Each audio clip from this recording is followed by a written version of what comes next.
How's it going, everyone, and welcome back to the Black Metal Rebellion. I'm your host, Jesse Morgan, and today I'm going to be doing another review for you guys, this time on the band Commit Suicide. The release in question is the latest by them called Hiraeth, at least I believe that is how it's pronounced. They are a shoegaze slash ambient DSBM band from Lethbridge, Alberta, Canada. They consist of the members Desi Dagar Wood and Megan Wood. Desi does keyboards, guitar, vocals, and the drum programming on it. And Megan lends her hand and some female vocals for the record on the two songs, uh, which are the High Wraith self-titled song and A Wanderer's Night song um, featuring Cold Night. I'm not sure who that is, but yeah, features them. Now, the vocals they're raw and untamed and abrasive, but it still suited the music. I think it went well with it. Um, they were crisp and very bitey. I mean, I need a lozenge after listening to it, but it was still performed well and consistent, and I believe it'd be fairly unique for the genre. I don't think I've heard vocals like that in other DSBM type project or shoegaze projects or ambient projects.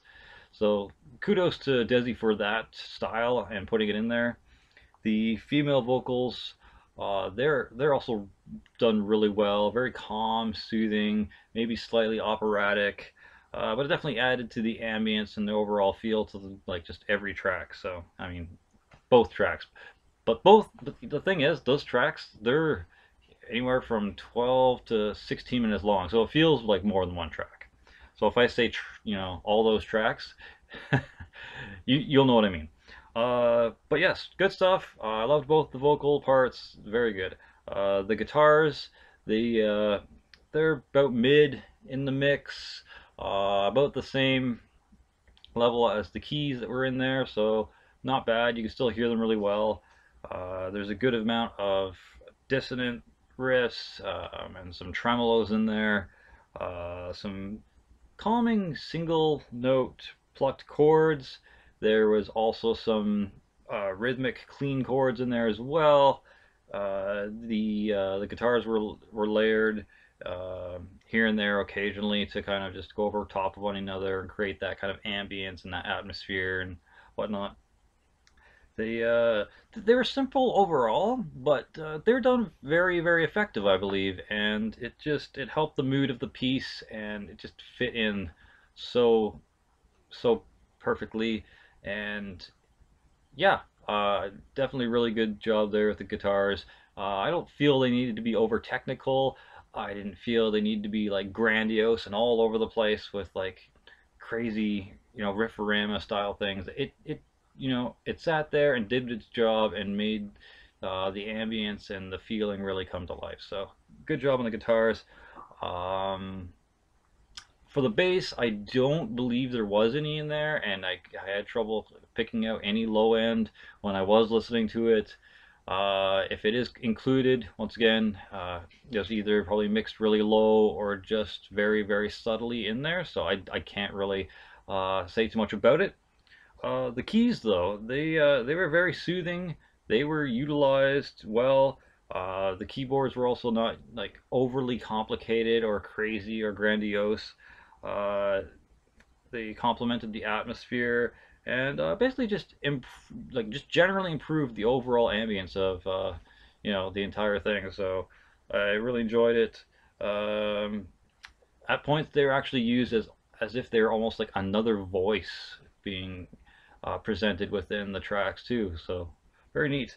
Um, they were also not too loud because I know sometimes when people use keyboards in their songs and stuff, it's like overly like in your face and very abrupt. And I didn't find it was like that at all. I also didn't find that the keyboards like faded into the background too much, where you really had to strain to hear what was going on. So that was nice. It was a nice mix, and they did their job well. Um, as for the drums, I'm about 95 to 99% sure that they were programmed. So you know, as for what it was programmed drums, but the samples were decent. It doesn't sound too unorganic or like super duper digital. The placement of where they were in the tracks were, you know, they were good. It fit the music. They weren't overly loud or overbearing. It wasn't taking away from everything else that was going on.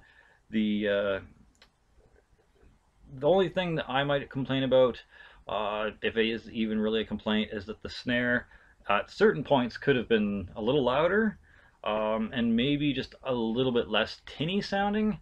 But you know, it's sometimes you just got to work with what you have. I know for my project, when I do make some, I'm probably going to have to rely on some sort of sample drums, either just some samples or using my electric kit, which is also samples. So unfortunately, sometimes that's all you can do is just work with what you have. And this basically being a one-man project, minus Megan Wood, of course, who lended her hand in the female vocals. You know, you got to give the guy credit. Do where credit's due. So there's that. My overall thoughts on this, I don't think I could pick like my favorite track out of the two.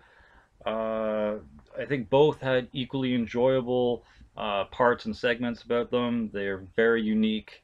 I don't think I've really heard anything like it before, to be honest. I think Desi, his creativity there was really well, and it did its job to stand out amongst its peers.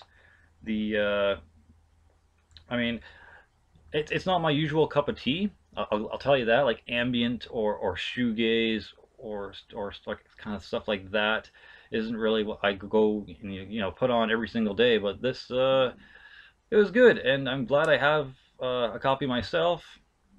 You know, and he was nice enough to send me a copy without charging me anything for it, and I appreciate that, Des. That's fucking awesome of you, brother. Um, But yeah, also I wanted to mention because I know his page has been shut down a few times that despite having the name commit suicide, um, I find that the music seems to be meant to help those who may be feeling suicidal or depressed or anything like that. Because whenever I listen to this, it puts me in a better mood. It's a very calming, soothing type of uh, music, and especially the second track, Hiraeth, if I'm even pronouncing that thing right. It's really cool because like the birds and the you know the bird samples that are in there and the keyboards and the clean guitar mixed with Desi and Megan's clean vocals was actually quite you know beautiful, and you know it does what it needs to do, and I think it really does a decent job lifting your spirits. So yeah, I would hate to see his page or whatever get taken down again because someone doesn't get you know the fact or can't get around the fact that it's called commit suicide. But I think if they took a second to actually listen to the music, they would think twice about you know reporting it or something stupid. But yeah, like that section before on High Wraith that before it breaks into like the black metal growls and the you know screams and stuff like that was actually quite like I said it was beautiful and uplifting and very nice and somber, so kudos to that. If you're having second thoughts about checking out ambient or shoegaze or DSBM, definitely give this release a shot. He's got a couple more releases before this one, How It Hurts to Smile, and I can't remember the name of the first one. I apologize, but I'll probably have a link for it anyways. But yeah, definitely give it a shot. It's great stuff, and I would buy this album. But kind of glad I got it for free, because that's awesome. So cheers. Thanks for that. Please check it out. I'll have the links in the description. And stay sick, my friends.